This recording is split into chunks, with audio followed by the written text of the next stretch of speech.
السلام عليكم ورحمة الله وبركاته. بداية حبيبي نبدأ بالصلاة على النبي. اللهم صل على سيدنا محمد وعلى آل سيدنا محمد كما صليت على سيدنا إبراهيم وعلى آل سيدنا إبراهيم، وبارك على سيدنا محمد وعلى آل سيدنا محمد كما باركت على سيدنا إبراهيم وعلى آل سيدنا إبراهيم في العالمين إنك حميد مجيد. حبيبي بالفيديو ده أنا هكلمك عن الرجل الغامض، تمام، في نادي الزمالك، الجندي المجهول في نادي الزمالك. هو جون إدوارد، المدير الرياضي لنادي الزمالك. طبعا كلنا مفيش زملكاوي بيفهم كورة إلا يكون مختلف على إدارة نادي الزمالك الحالية. وفعلا يعني إدارة نادي الزمالك الحالية لم تفعل حسنة في حياتها، حسنة بس، حسنة واحدة اللي عملتها، إنها تعاقدت مع مين؟ مع جون إدوارد. فهو جون إدوارد وكيل لاعبين أساسا، ويقال إنه صاحب وكالة MGB ايجنسي دي، الله أعلم، بس يقال يعني في أقاويل كتير بتقول لك الكلام ده. وكان ليه تعاقدات كثير مع أندية كثير، ومن أهم محطاته كانت إنه كان بنادي بيراميدز، وكان الدور الأكبر له بنادي فاركو، وكان ليه دور كبير في صعود نادي فاركو للدوري الممتاز، تمام. هو كان وكيل لاعبين كثير، يعني على رأسهم علي معلول لاعب النادي الأهلي اللاعب التونسي، وكان وكيل جونيور أجاييه ووليد أزارو، وكان وكيل حمدي النجاز وحميد حداد والراحل المرحوم رحمة الله عليه أحمد رفعت وعبد الله جمعة لاعب الزمالك. وهو بيمتد يعني جون إدوارد ليه شبكات علاقات كثيرة جدا، يعني ليه شبكات علاقات جيدة كثير يعني. وهو رجل صامت، يعمل أكثر لا يتكلم، ملوش ظهور إعلامي كتير، يعني ما بظهرش بالإعلام. حتى حياته الشخصية غامضة، يعني حياته الشخصية قافل على حياته الشخصية، تمام، تماما يعني. نيجي بقى على النقيض الآخر، لأني أنا بعمل الفيديو ده عشان على النقيض الآخر بعد ما خلصنا من نغمة الحكام وهدف تسلل واللي انتوا عارفين القصة، بدناش نعيد نضل نعيدوا اللي طالع علينا دلوقتي. كان الحكام هم الحكام، دلوقتي طلعنا بنغمة جديدة. ايه دي بقى النغمة الجديدة؟ قال لك ما هو أصله برضه الزمالك اللي بيقول لك وقف قيد ومش وقف قيد، تمام. الزمالك ما هو صارف. طب ماشي، الزمالك نادي كبير ونادي عريق افريقيا وعربيا وقاريا، وحدث بلا حرج. الزمالك ده بيوم من الايام النادي الوحيد المصري اللي حاز على افضل نادي بالعالم، شئت ما بيت، فمن حقه يصرف. لكن لما نيجي بقى يا صديقي نتكلم، خلي لغة الارقام تتكلم، خلي لغة الارقام تتكلم بالعقل كده يعني. نيجي في وقت الزمالك نعد، يلا.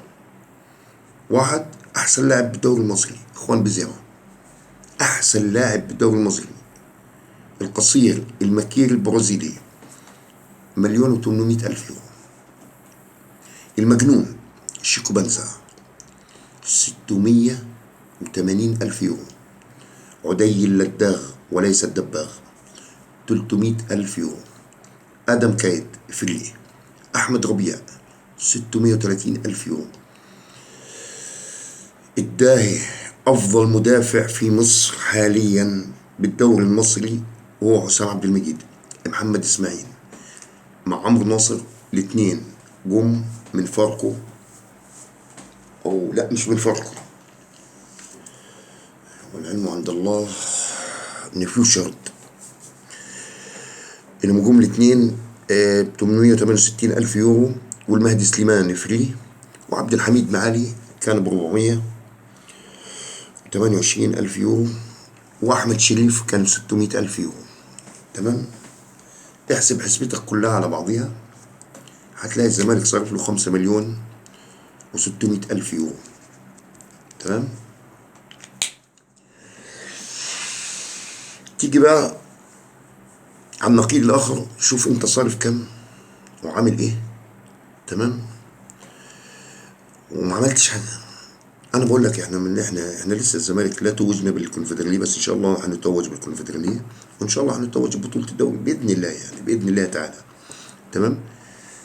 لكن لغايه الان وللاسف جون ادوارد شنوا عليه حمله حتى ابناء نادي الزمالك الكبار يعني.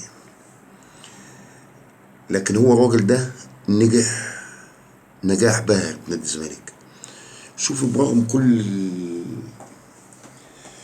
المشاكل بنادي الزمالك والسوشيال ميديا حاليا، ما هو برضه السوشيال ميديا شغال الله ينور، من نقيض على القبيل النقيض الاخر هناك شغال الله ينور على نادي الزمالك. تمام. بيحاول يشتت افكاره، يطلعوا من هنا يطلعوا من هنا. تمام. لكن هو قادر الراجل ده يقفل على النادي، يقفل على اللعيبه. وتحيه لجون ادوارد، وفعلا ان هو الجندي المجهول في نادي الزمالك. وان شاء الله ان عجبك الفيديو حبيبي ما تنسناش بالمشاركه بالقناه واللايك الجميل. وباذن الله باذن الله هعمل فيديو للكابتن ابراهيم صلاح، والكابتن طبعا معتمد جمال، صاحب احلى كلمه يا رب. معتمد جمال ده احلى كلمه يا رب طالعه من بقه كده، من قلب، من قلب زملكاوي. وهو الحكم لسه بيعمل تشيك فار على الفار، بيشيك على الفار. شفت الكلمة كده على لسانه محلاها كلمة يا رب. معتمد جمال ربنا يحميه لأولاده ويخليه لأولاده ويحرسوا نادي الزمالك بإذن الله، الزملكاوي الأصيل. وبإذن الله حتى عامل غرف الملابس بنادي الزمالك وعامل عليه فيديو عشان كل إنسان، كل ذو حق ياخذ حقه. تمام. وكل التحية ليك حبيبي، وما تنسناش بالمشاركة بالقناة واللايك الجميل، والسلام عليكم.